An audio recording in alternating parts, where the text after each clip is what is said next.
السلام علیکم، امید ہے کہ آپ سب لوگ خیریت سے ہوں گے۔ ایرانی میزائل سے اسرائیل کے اندر کافی بڑے پیمانے پہ نقصان ہوا ہے۔ یہ تازہ ترین فوٹوز ہیں، آپ دیکھ سکتے ہیں۔ ان میں سے کچھ فوٹوز آج صبح انٹرنیشنل میڈیا کی جانب سے ریلیز کیے گئے۔ بی بی سی بھی یہ رپورٹ کر رہا ہے کہ اسرائیل کی مختلف جگہوں پہ بڑے پیمانے پہ تباہی کے مناظر دیکھے جا سکتے ہیں۔ جب بی بی سی جیسا ادارہ اس طرح کے الفاظ استعمال کر رہا ہے، اٹ مینز کہ وہاں پہ بڑے پیمانے پہ نقصان ہوا ہے۔ اب اس کی کیا تفصیلات ہیں، کیا ڈیٹیلز ہیں، کیسے نقصان ہوا، وہ ساری چیزیں آپ سے شیئر کروں گا۔ امریکہ میں ایک بہت بڑا احتجاج ہوا، بڑا غیر معمولی احتجاج ہوا، اس کی کیا تفصیلات ہیں وہ بھی آپ سے شیئر کروں گا۔ کچھ مزید خبریں ہیں پاکستان سے، عالمی سطح کی کوشش ہوگی کہ آج کے اس ولاگ کے اندر وہ بھی آپ سے شیئر کی جائیں۔ لیکن ہم شروع کر لیتے ہیں۔ ایران اسرائیل تنازع جو ابھی چل رہا ہے، صدر ٹرمپ نے کہا ہے جناب ہمارا اس سے کوئی لینا دینا نہیں ہے، لیکن اگر ایران اور اسرائیل چاہتے ہیں تو ہم ان کا معاہدہ کروا دیں گے۔ پہلے ٹرمپ صاحب نے کہا کہ جی ہمارا ایسا اسلحہ اسرائیل کے پاس ہے کہ وہ ایران کو یہ ہو جائے گا، وہ ہو جائے گا۔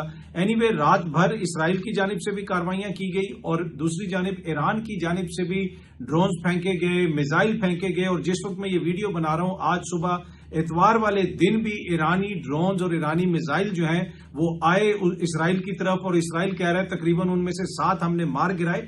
اب اسرائیلی جو فورسز ہیں، اسرائیلی جو حکومت ہے، وہ خود اپنے لوگوں کو یہ بتا رہی ہے کہ ہمارا جو دفاعی نظام ہے وہ ناقابل تسخیر نہیں ہے، تو آپ احتیاط کریں۔ یہ سامنے دیکھ سکتے ہیں، بی بی سی بھی اس کو رپورٹ کر رہا ہے۔ اسرائیلی فوج کا عوام کو انتباہ، ہمارا فضائی دفاع نظام جو دفاعی نظام ہے وہ ناقابل تسخیر نہیں۔ ایران کی طرف سے داغے گئے میزائل حملوں کے بعد حیفا کے ساحلی علاقوں میں وسیع پیمانے پر تباہی دکھائی دے رہی ہے۔ اب یہ ورڈ تباہی استعمال کرنا بی بی سی کے لیے کوئی اتنی چھوٹی نہیں ہے، یہ ایڈجیکٹو اس طرح کا لگانا، تو یقیناً وہاں پہ کافی حد تک نقصان ہوا۔ اور یہ ان تصاویر کے اندر آپ دیکھ بھی سکتے ہیں، مختلف جو ہیں بلڈنگز تباہ ہوئی ہیں، مختلف اسٹریٹس وغیرہ کے اندر آپ کو تباہ ہوئی ہوئی گاڑیاں نظر آ رہی ہیں۔ مختلف علاقوں کے اندر اموات کی خبریں بھی ہیں کہ کہیں پہ 4 ہلاکتیں ہوئی ہیں، کہیں پہ 3 ہلاکتیں ہوئی ہیں، اور یہ سارا کچھ عالمی میڈیا کے اندر نظر بھی آ رہا ہے کہ اسرائیل کے اندر کیا ہو رہا ہے۔ اچھا، اب کچھ لوگ یہ کہہ رہے ہیں کہ جی وہ یہ دیکھیں اسرائیل روکنے کی کوشش کر رہا ہے کہ یہ تباہی نظر نہ آئے۔ نہیں، ایسی کوئی بات نہیں ہے۔ باقاعدہ وہ فیسیلیٹیٹ کرتے ہیں عالمی میڈیا کو کہ آپ آئیں، جو ان کا پرو میڈیا کے آئیں، دکھائیں، دنیا کو بتائیں کہ جناب اسرائیل کے اوپر کتنا بڑا ظلم ہو گیا، کتنی بڑی جناب وہاں پہ زیادتی ہو گئی۔ آپ یہ دیکھ لیں، بی بی سی بھی اس کو کور کر رہا ہے، اور اس میں جناب جو آپ دیکھیں جو کیپشنز لگی ہوئی ہیں فوٹوز کے اوپر، 40 years of memories are gone, it's heavy on the heart، کہ 40 سال کی ہماری جو جتنی بھی یادداشتیں تھیں یا جتنی بھی ہماری جسے آپ کہہ سکتے ہیں میموریز تھیں، وہ ساری جناب 1 منٹ میں گم ہو گئیں کیونکہ ایران نے میزائل مار دیا۔ یہ سامنے جناب نیچے کیپشن تصویر کے دیکھ سکتے ہیں، کوئی سیلی صاحبہ ہیں اور ان کے حوالے سے لکھا ہوا ہے جی Sally Allen's childhood home was destroyed by the missile impact and explosion, اور وہ یہ کہہ رہی ہیں کہ جی کتنا ہمارے ساتھ ظلم ہوا۔ تو وہ باقاعدہ آپ کو فیسیلیٹیٹ کرتے ہیں کہ وہاں پہ انٹرنیشنل میڈیا جائے اور یہ ساری چیزیں دکھائے۔ تو اگر کوئی یہ کہہ رہا ہے کہ وہ دکھانے کی جناب نہیں، ان کی خواہش ہے کہ کچھ نظر نہ، ہاں جو کچھ ان کی حساس تنصیبات وغیرہ ہیں وہ تو آبویسلی وہ نہیں دکھانے دیں گے، لیکن ان لائک ایران کے اندر بڑے پیمانے پہ تباہی ہوئی، بڑے پیمانے پہ شہادتیں ہوئی، وہ اس طرح میڈیا وہاں پہ جا کے نہیں دکھاتا۔ ان کو بھی یہ دیکھنے کی ضرورت ہے، اور یہ ایک بڑی کیس اسٹڈی ہے امپورٹنٹ، اگر اس پہ آپ تھوڑا سا سوچیں۔ پر اینی وے ایران کی جانب سے مسلسل جو ہے وہ یہ کاروائیاں تو ہو رہی ہیں، دوسری طرف اب مغرب جو ہے وہ بھی آپ کو اسرائیل کے ساتھ کھڑا ہوا نظر تو آ رہا ہے، آلدو کہ ٹرمپ نے کہا ہے کہ ہمارا اس جنگ سے کوئی لینا دینا نہیں ہے۔ ایران نے وارننگ بھی دی ہے کہ اگر آپ لوگ بیچ میں آئے تو ہم آپ کے طیاروں کو یا آپ کے جہازوں کو، آپ کے جو انٹرسٹ ہیں ریجن کے اندر، ان کو ٹارگٹ کریں گے، ان کی جو آئل شپس وغیرہ جاتی ہیں۔ لیکن دوسری جانب برطانیہ کے وزیر اعظم نے مزید جنگی جہاز بھیجنے کا فیصلہ کیا ہے مشرق وسطیٰ میں۔ اس موقع کے اوپر کیوں وہ بھیج رہے ہیں جہاز؟ اس لیے بھیج رہے ہیں کہ ایک سگنل دیں کہ وہ کھڑے ہیں اسرائیل کے ساتھ۔ پچھلے سال بھی جب سارا یہ سلسلہ چلا تھا تو برطانیہ، فرانس، امریکہ، ہر کوئی آپ کو اسرائیل کے ساتھ کھڑا ہوا نظر آیا۔ دوسری جانب وہ مسلم امہ کی بات بھی ہوتی ہے، یہ خواجہ آصف صاحب نے بھی فرمایا کہ OIC کا اجلاس بلایا جائے۔ بھائی OIC نے کیا کر لیا کشمیر پہ، فلسطین پہ، یا جو ہے وہ امہ آ کے یہاں پہ کیا کر لے گی؟ کل بھی میں نے آپ کو بتایا تھا کہ سننے کو تو یہ باتیں بڑی اچھی لگتی ہیں، لیکن آپ کو کوئی بچانے نہیں آتا اگر آپ کا اپنا دفاع مضبوط نہ ہو۔ اسرائیل کے آگے پیچھے جو سارے ملک ہیں، کیا وہ ان کا تعلق امہ سے نہیں ہے؟ لیکن وہ ایسے ممالک ہیں وہاں پہ آپ فلسطین کے حق میں مظاہرہ نہیں کر سکتے، آپ فلسطین کے حق میں مظاہرہ نہیں کر سکتے جو مشرق وسطیٰ کے عرب ممالک ہیں وہاں پہ۔ باقی دیگر جو ممالک ہیں مسلمانوں میں آپ کتنا کر سکتے ہیں کتنا نہیں کر سکتے میں اس تفصیل میں نہیں جانا چاہتا. اگر کہیں بھی ہم نے مظاہرے دیکھے وہ تو ہم نے مغرب میں دیکھے, وہ تو ہم نے امریکہ میں دیکھے. وہاں پہ تو اسٹوڈنٹس نے یونیورسٹیز میں مظاہرے کیے, بہت سارے اسٹوڈنٹس کو ٹرمپ کی حکومت نے گرفتار بھی کیا, ان کو یونیورسٹیوں سے ایکسپیل بھی کیا, لیکن ابھی بھی وہاں پہ وہ پروٹیسٹ سارا چل رہا ہے, وہ رک نہیں رہے.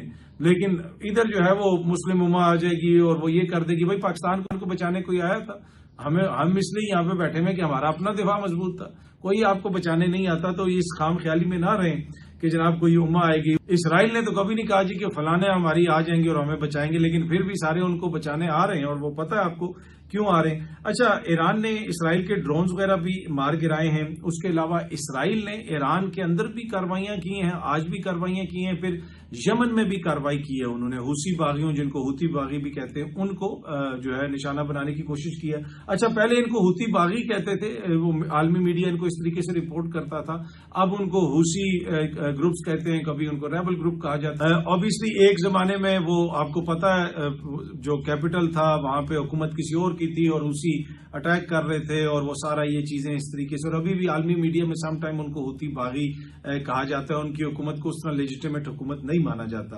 ایران کی ان کو بیکنگ حاصل ہے. تو جس طرح میں عرض کر رہا تھا کہ اسرائیل کا یمن میں حوثی رہنماؤں پر بھی حملہ, یہ بھی اب رپورٹ سامنے آ رہی ہے. اب اگر اس وقت آپ اسرائیل اور ایران کی جنگ دیکھیں تو اسرائیل کے پاس تو سارے فائٹر جیٹس بھی ہیں, سب کچھ ہے. ایران کے پاس ایئر فورس اس طرح نہیں ہے. اس وقت صرف وہ اپنا جو زمینی ایئر ڈیفنس سسٹم ہے اس کے ذریعے وہ اسرائیل کا مقابلہ کر رہے ہیں. اور کیا اسرائیل جو ہے وہ تمام اہداف حاصل کر سکا ہے جو وہ کرنا چاہتا تھا؟ ابھی تک میرا نہیں خیال, لیکن کافی حد تک انہوں نے نقصان پہنچایا ہے. اب جو ان کے سپریم لیڈر ہیں آیت اللہ خامنائی صاحب, رہبر اعلیٰ, کیا ان کو ٹارگٹ کیا جا سکتا ہے؟ اسرائیل اس حوالے سے کہتا ہے جی ہم کوئی جواب نہیں دیں گے. تو ایک طرح سے یہ بلیک میلنگ ہو رہی ہے کہ جناب ہم ان کو بھی ٹارگٹ کر سکتے ہیں, اگر ہم آپ کے آرمی چیف کو مار سکتے ہیں, آپ کے اس کمانڈر کو مار سکتے ہیں, تو ہم آیت اللہ خامنائی صاحب کو بھی مار سکتے ہیں. تو کیا کوئی وہ ایسی حرکت کریں گے؟ دیکھیں اسرائیل نے تو تمام ریڈ لائنز عبور کر لی ہیں, ان کو تو کسی کا کوئی خیال نہیں ہے. سو آئی وونٹ بی سرپرائز اگر وہ اس قسم کی حرکت کرنے کی کوشش کریں, اور یقیناً ایران کو بھی اس چیز کا ادراک ہوگا. اب تک کی جو اس کانفلکٹ جو چل رہا ہے اس کی جو اپ ڈیٹ ہے وہ یہ ہے, بنیادی طور پہ جو ایکسپیکٹ کیا جا رہا تھا کہ شاید ایران اس طریقے سے ریٹیلیٹ نہ کرے. ایران نے ریٹیلیٹ بھی کیا, اس نے ریزالو بھی شو کر دیا, اس نے میزائل بھی پھینک دیے. اب تقریباً 2010-12 میں امریکہ یہ اندازہ لگاتا تھا کہ ایران کے پاس کوئی 3,000 کے قریب بیلسٹک میزائلز ہیں.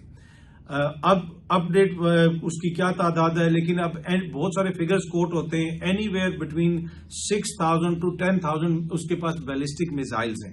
اور جس طرح اب خود اسرائیل نے یہ مانا ہے کہ ہمارا جو دفاعی نظام ہے وہ ناقابل تسخیر نہیں ہے. اپنی عوام کو انہوں نے تنبیہ کیا کہ بھائی شیلٹرز میں آپ چلے جایا کریں جب بھی کوئی ایسی بات ہوتی ہے. آئرن ڈوم ہر چیز کو نہیں روک سکتی, اور میں نے آپ کو پہلے دن بھی بتایا تھا کہ جس دن 50 سے 60 میزائل وہاں پہ پہنچے تھے اس میں سے بھی 7 پینیٹریٹ کر گئے تھے, اور یہ پہلی ویو ہے.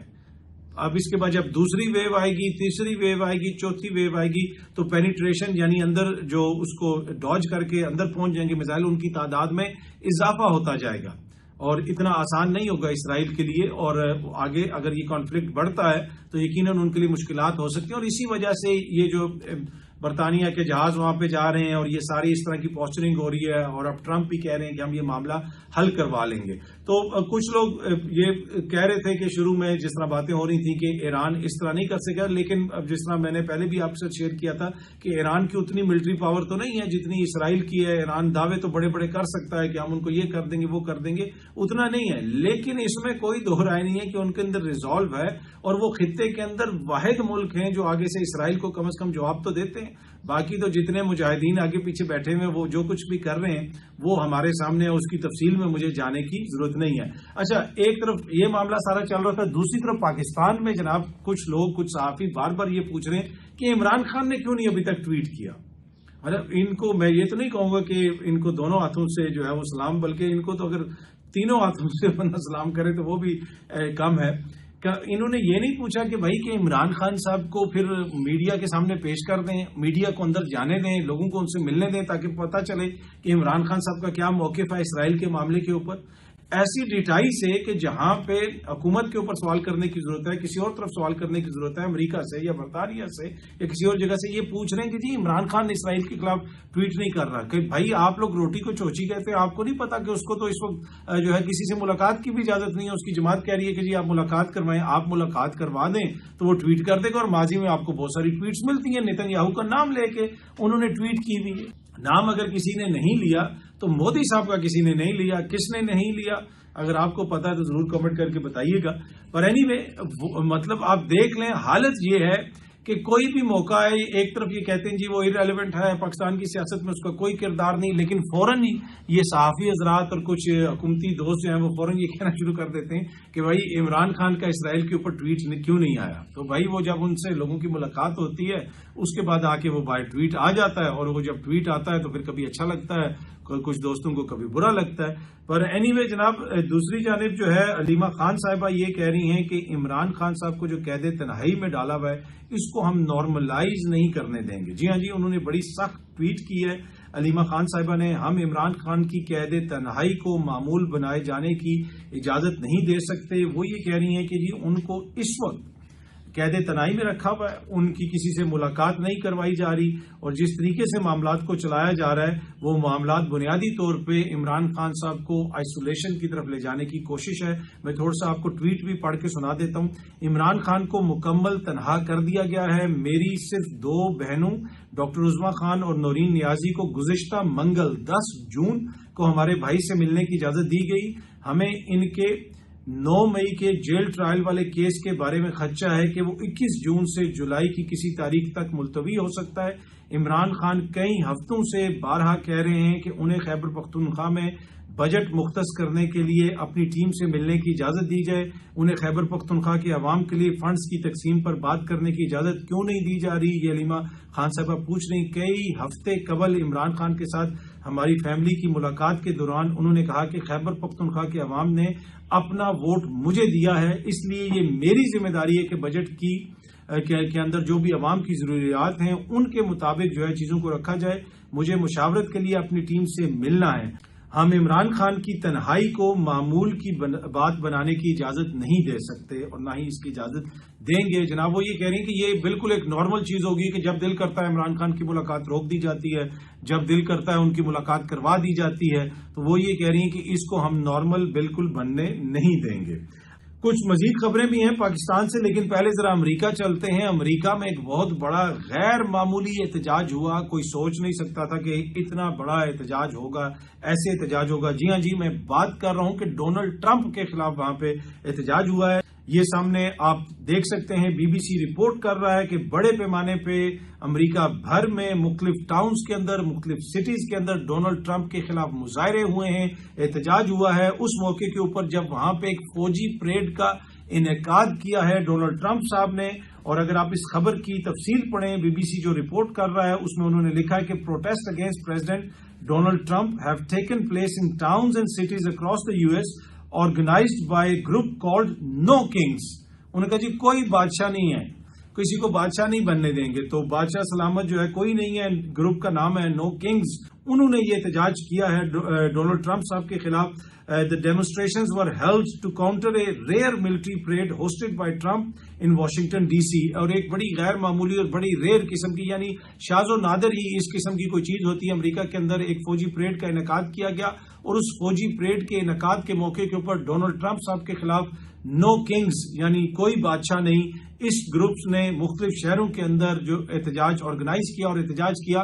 لیکن کہیں پہ بھی اچھی بات یہ ہے کہ کسی نے غداری کا فتویٰ نہیں لگایا کہ یہ جو امریکن شہری ہیں کہ ایک طرف امریکن فوج پریڈ کر رہی ہے اور یہ امریکن شہری کیسے پروٹیسٹ کر رہے ہیں، یہ ان سب کے اوپر غداری کا فتویٰ لگا دو اور ان کو جناب ان پہ پابندی لگا دو، ایسا کچھ نہیں ہوا۔ بڑے پیمانے پہ وہاں پہ یہ احتجاج ہوا ہے۔ واشنگٹن ڈی سی میں جناب یہ پریڈ ہوئی ہے، اور اس سے پہلے آپ کو پتا ہے کہ لاس اینجلس وغیرہ میں بھی مظاہرے وغیرہ جو ہو رہے تھے، ان کی جو امیگریشن پالیسی ہے وہ معاملہ بھی چل رہا ہے۔ تو آپ کو نظر آ رہا ہے کہ امریکہ کے اندر بھی اس وقت ایک تناؤ ہے، اس میں ڈونلڈ ٹرمپ صاحب کی اپنی شخصیت کا بھی بڑا امپورٹنٹ کردار ہے، پھر ایلن مسک صاحب کے ساتھ جو کچھ ہوتا رہا وہ بھی ہم نے دیکھا۔ غیر معمولی واقعات ہیں، ہم نے ماضی میں نہیں دیکھا کہ کوئی امریکی صدر اس طرح بہیو کرے اور اس طریقے سے آگے سوشل میڈیا پہ وہ باتیں کریں تو ایک غیر معمولی قسم کی ان کی حرکتیں ہیں، اس کے اوپر لوگ تنقید بھی کرتے ہیں، ان کے حمایتیوں کو وہ چیز اچھی لگتی ہے۔ پر بڑی خبر یہ ہے کہ جناب جہاں پہ ایک طرف ملٹری پریڈ ہو رہی تھی امریکہ میں، تو دوسری جانب امریکہ بھر میں ڈونلڈ ٹرمپ صاحب کے خلاف وہاں پہ احتجاج ہو رہا تھا۔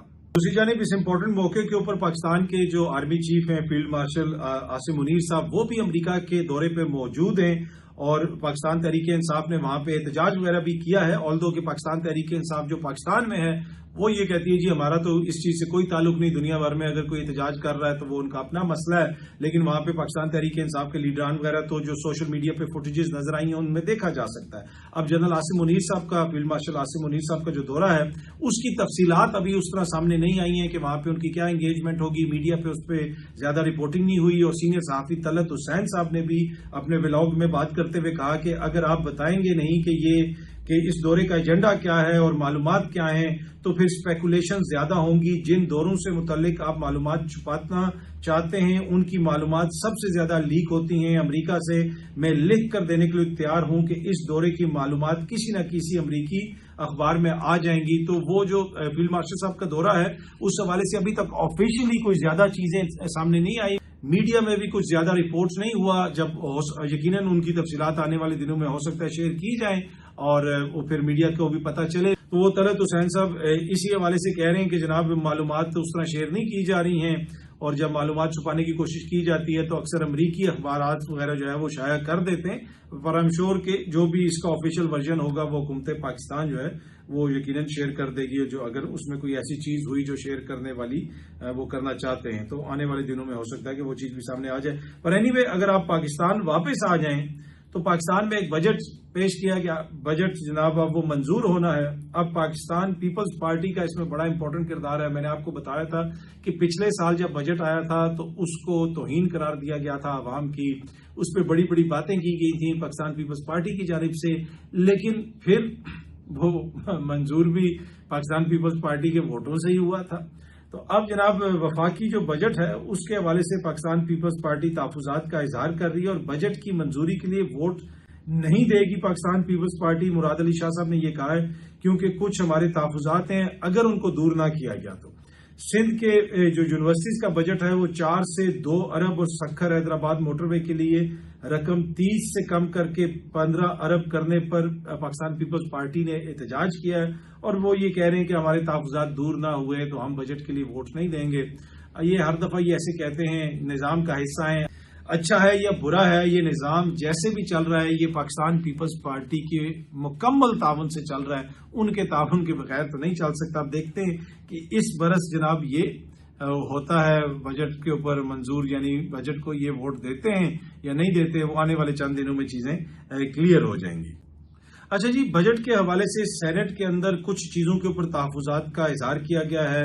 جو ٹیکس کمشنرز کو گرفتار کرنے کی طاقت دی گئی ہے اس کے اوپر تحفظات کا اظہار کیا گیا ہے۔ کہا گیا کہ ایسے تو آپ پولیس اسٹیٹ بنا دیں گے، لوگوں کو گرفتار کیا جائے گا، تنگ کیا جائے گا۔ تو بھائی جس ایوان میں آپ بیٹھے ہوئے یہ بات کر رہے ہیں سینیٹرز، اس ایوان سے کس قسم کی قانون سازی ہوئی کہ جناب مرضی کے بغیر احتجاج ہوگا تو 3 سال سے 10 سال تک جو ہے سزائیں سنائی جا سکتی ہیں۔ 26ویں آئینی ترمیم بھی وہاں پہ پاس ہوئی۔ تو یہ ساری چیزیں جو ہیں یہ تو آپ لوگ ہی مل کے کر رہے ہیں، سارے قوم کو تحفے جتنے بھی دیے جا رہے ہیں، جمہوری ہیں یا غیر جمہوری ہیں، تو اگر آپ یہ پاورز دی جا رہی ہیں تو یہ بھی آپ دے رہے ہیں۔ کیا ان پاورز کے نتیجے میں کوئی بہتری آئے گی مجھے نہیں پتا۔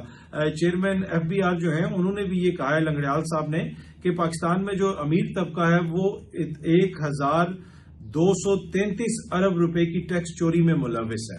اب لنگڑیال صاحب کیریئر ایک بیوروکریٹ ہیں، ان کے حوالے سے یہ تاثر ہے کہ بڑے کمپیٹنٹ افسر ہیں، جدھر بھی کام کرتے ہیں بڑی محنت سے کام کرتے ہیں، ہر جگہ پہ انہوں نے جدھر جدھر گئے ان کا تاثر یہی ہے کہ انہوں نے ہر جگہ پہ ڈیلیور بھی کیا، اور آگے پیچھے اگر آپ لوگوں سے بات کریں تو ان کی ریپوٹیشن بھی بڑی اچھی ہے۔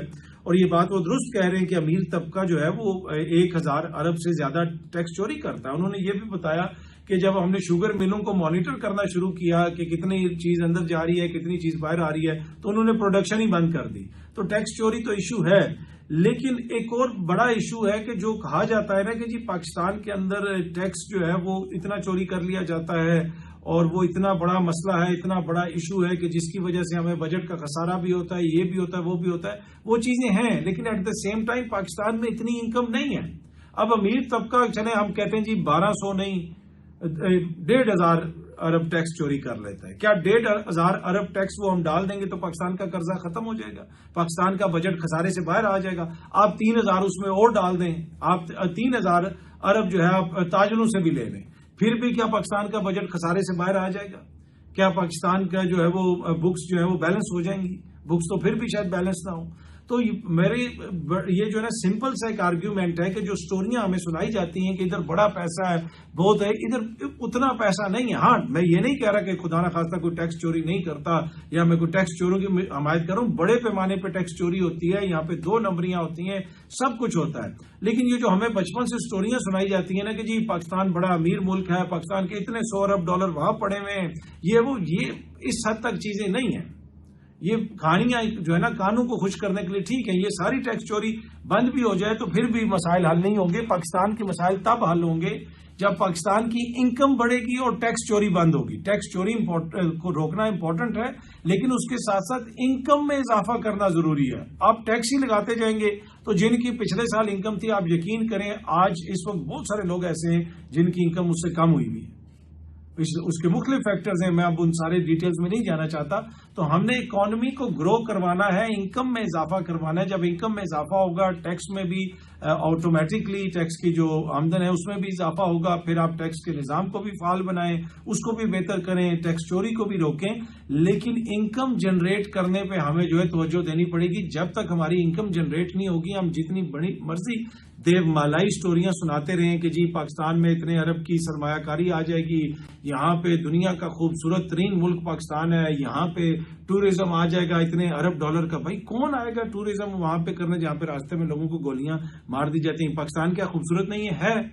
لیکن کیا پاکستان کے اندر وہ فیسلٹیز ہیں جو ترکی میں لوگوں کو ملتی ہیں؟ لوگ آزادی سے جاتے ہیں, بیچ پہ بیٹھتے ہیں, یہ کپڑے انہوں نے پہنے, وہ کیا, یہ کھایا, وہ پیا. کیا یہ ساری چیزیں پاکستان میں ہیں؟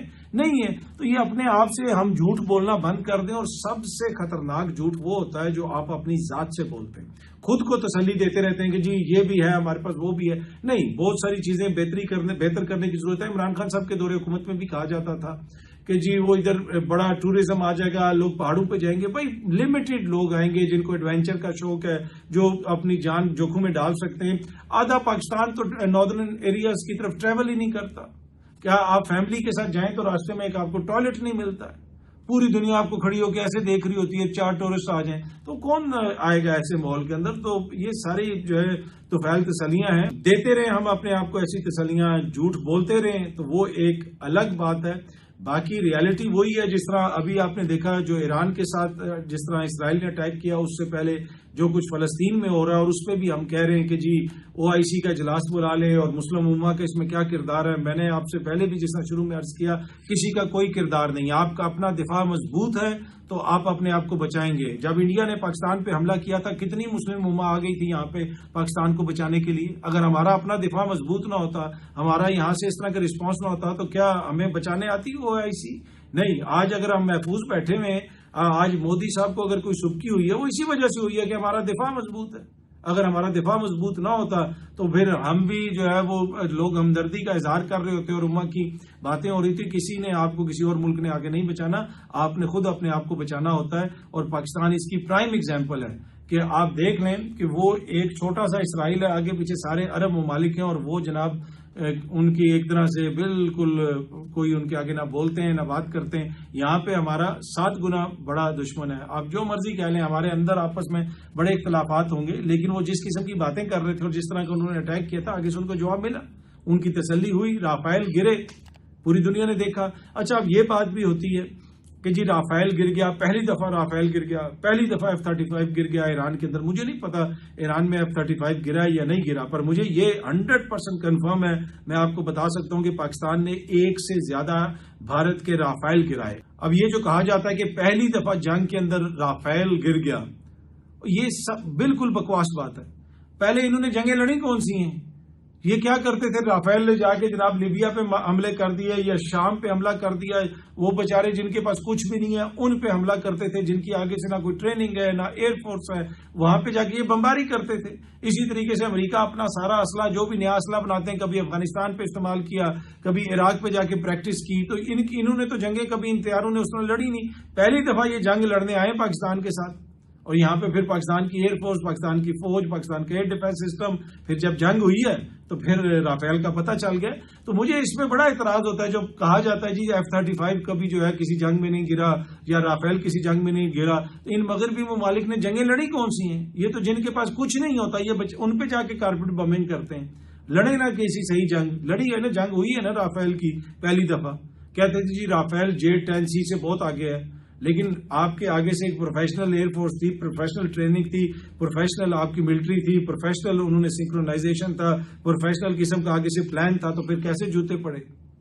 تو ان ممالک نے، مغربی ممالک نے کبھی جنگیں لڑی نہیں ہیں، یہ صرف کمزوروں پہ جا کے بم گراتے ہیں، کمزوروں کو جا کے مارتے ہیں۔ وہ اوباما جس کو پاکستان میں لبرل بڑا پسند کرتے تھے، جی پہلا سیاہ فام آ گیا، بھائی وی ڈونٹ کیئر، کوئی سیاہ فام ہے، سفید فام ہے، یلو فام ہے، مطلب جو مرضی اس کا رنگ ہے، نسل ہے، مذہب ہے، وی ڈونٹ کیئر، ان کا اپنا ملک ہے، وہ اپنے طریقے سے چلائیں، دنیا بھر میں ہر کوئی ڈفرینٹ ہے، سب کو رسپیکٹ کرنی چاہیے، کسی ریلیجن کے اگینسٹ کوئی ہمارا زینوفوبیا نہیں ہے، کسی ایتھنیسٹی کے خلاف، کسی زبان کے خلاف، کسی ملک کے خلاف کوئی نفرت نہیں ہے، دنیا بھر میں سب پیس سے رہیں، امن سے رہیں، شانتی سے رہیں، ہمیں کسی سے کوئی اختلاف نہیں ہے۔ لیکن مسئلہ یہ کہ اس کو کہتے تھے کہ جی وہ بڑا امن پسند، اور اس کو نوبل پیس پرائز بھی دیا گیا تھا۔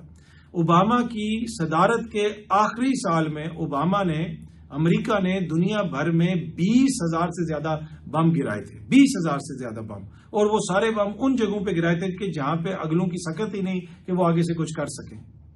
تو یہ جب حقیقی جنگیں اگر خدا نخواستہ کبھی ہوئیں تو مغرب کا وہ جو زوم ہے نا کہ جی یہ ہو جائے گا اور وہ جگہ نہیں، جب چائنا کے مقابلے میں یہ چیزیں اس طرح چلیں تو پھر آپ دیکھتے ہیں جب حقیقی جنگ لڑی جاتی ہے تو پھر بڑا نقصان ہوتا ہے۔ تو یہ اس طریقے سے تو ان کا ویپن اس طرح تو کبھی اصل جنگ میں تو استعمال ہوا نہیں، نہ ہی اس کو اس طریقے سے انہوں نے ٹیسٹ کیا ہے۔ پر یہ میں نہیں کہہ رہا کہ ان کا ویپن کوئی انفیریئر ہے اور وہ کچھ بھی نہیں ہے، بڑے زبردست ویپنز ہیں، لیکن جب اگلے بھی تھوڑی بہت تیاری کر کے بیٹھے ہو تو پھر آپ کو جواب ملتا ہے۔ اور اس کی ریسنٹ مثال آپ یوکرین روس کی جنگ کو بھی کہہ سکتے ہیں، کچھ اور چیزیں بھی ان کی بھی یہاں پہ مثال دی جا سکتی ہے، لیکن لب لباب یہ ہے کہ اگر آپ نے اپنے آپ کو بچانا ہے تو کوئی دوسرا ملک آپ کو بچانے نہیں آئے گا۔ ان لائک آپ اگر اسرائیل ہیں تو پھر پورا مغرب جو ہے وہ آئے گا، آپ سے جوتے بھی کھائے گا، آپ ان کو گالیاں بھی دیں گے، آپ ان کے پاسپورٹ بھی استعمال کریں گے، آپ ان کے ممالک میں اسپیناج بھی کروائیں گے، آپ پھر بھی ان کو وہ امداد بھی دیں گے، لیکن وہ پھر بھی آپ کو برا بلا بھی کہتے رہیں گے کہ جی آپ نے ہمیں ہمارا ساتھ نہیں دیا۔ تو وہ یہ جو لگژری ہے یہ دنیا میں صرف اسرائیل کو حاصل ہے اور کسی ملک کو حاصل نہیں ہے۔ آپ کا اپنا دفاع مضبوط ہو تو آپ جناب اپنے پاؤں پہ کھڑے ہو سکتے ہیں اور دنیا کو بتا سکتے ہیں کہ بھئی یہاں پہ آ کے ہم سے پنگا نہ لینا، جس طرح بھارت کے ساتھ پاکستان نے میسج دیا ہے۔ تو وہ بعد میں ہمارے سارے عرب ممالک بھی خوش ہو رہے، مسلم امہ بھی خوش ہو رہی، لیکن جس وقت ہم پہ حملہ ہوا تھا اس وقت امہ جو ہے رضائیاں جو ہے سروں پہ کر کے ایسے دیکھ رہی تھی کہ پتہ نہیں کیا ہوگا۔ جب ہم نے آگے سے ان کو پینٹی لگائی پھر وہ سارے جناب باہر آ گئے۔ تو لبے لباب جس نے پہلے بھی عرض کیا یہی ہے کہ اپنا دفاع مضبوط ہو تو وہی کام آتا ہے۔ بہت جلدی آپ سب دوستوں سے دوبارہ ملاقات ہوگی۔ Thank you very much.